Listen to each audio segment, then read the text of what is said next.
Abantu akade bengawuthandi lo mculo ngenxa yokuthi banemali namhlanje bayabeza bazongena kubaculi besebenzisa abaculi ukwenza imali bese beqhatha abaculi nabantu lokho akuphele la kulomcimbi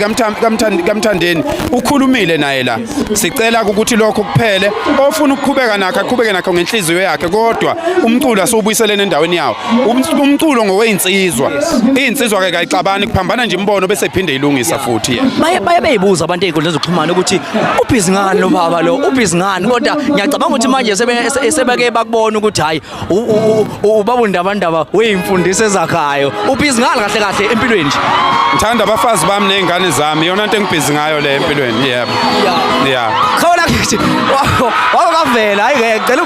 wami lo kade uthi nawe ngiyacabanga ukuthi kwakumele kade vele ngabe sabonana impela wakavela insizwa lapha enduku nasonke lapha eSouth Africa lapha yalikhipha usuku ukuthi impela